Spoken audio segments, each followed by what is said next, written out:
আসসালামু আলাইকুম রহমতুল্লাহ। আজকে আমরা আমাদের ভুট্টার জমিতে চলে আসছি। তো আলহামদুলিল্লাহ, এই যে আমাদের ভুট্টা খুবই ভালো হয়েছে। আর আমরা যে গাছ লাগাইছিলাম সেগুলোর বাতি হয়ে যাওয়ার কারণে আমরা এই যে মাথাগুলো কেটে দিছি।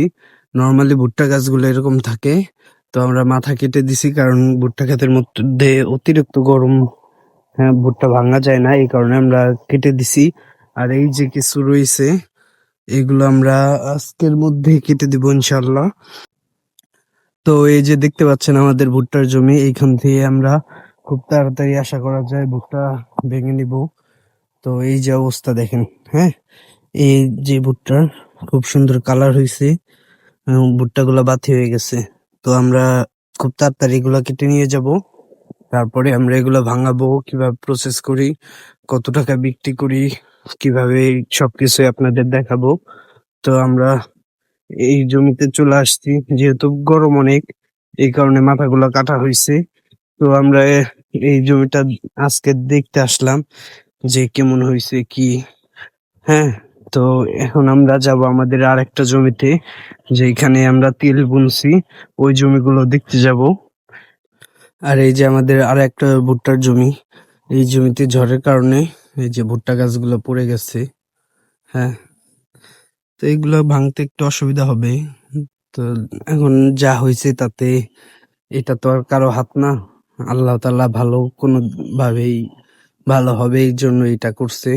তো যাই হোক, আলহামদুলিল্লাহ।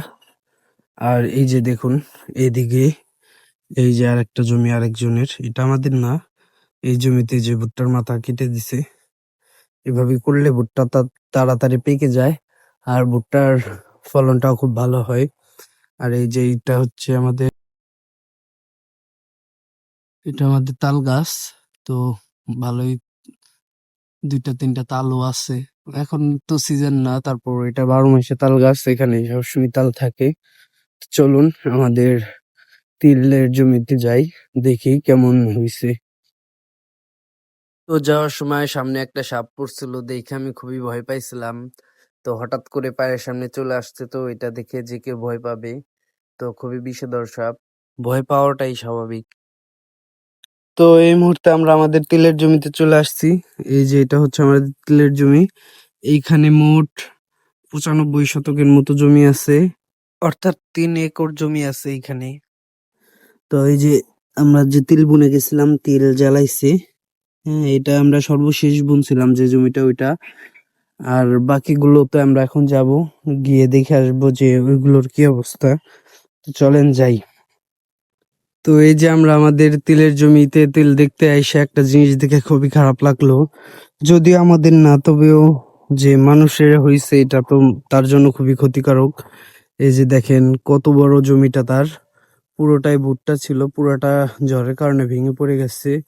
তো আল্লাহ তাআলা তাকে ধৈর্য ধরার তৌফিক দান করুক, এবং যে পরিমাণ লোকসান হয়েছে তার, ওইটা আল্লাহ কোনোভাবে তাকে পোষায় দিক, এই দোয়াই করি। তো এই যে অনেক বড় জমিটা, পুরোটাই তার ঝড়ের কারণে ভেঙে পড়ে গেছে। তো যদিও খুব একটা গাছ নষ্ট হয় নাই, তবে অনেকগুলো গাছই ভেঙে পড়ে গেছে, যার কারণে ওইগুলো মানে আর ভালো হবে না। আর যে কয়েকটা গাছ আছে ওইগুলো থেকে ভুট্টা ছিঁড়তে গেলে অনেক কষ্ট হবে। তো যাই হোক, আল্লাহ তাআলা তাকে এই বিপদ থেকে রক্ষা করুক। তো আমরা আমাদের সর্বশেষ জমিতে চলে আসছি, যেটার মধ্যে আমরা সর্বপ্রথম তিল বুনে দিছিলাম। তো এই যে সেই জমিটা, এটার মধ্যে তিল জ্বালাই গেছে, কিছু ঘাসও জ্বালাইছে, এটা আমাদের ঘাস মারা ওষুধ দিতে হবে। আর এই যে হচ্ছে তিল, হ্যাঁ, এই যে ৪টা করে পাতা ছাড়ছে মাত্র।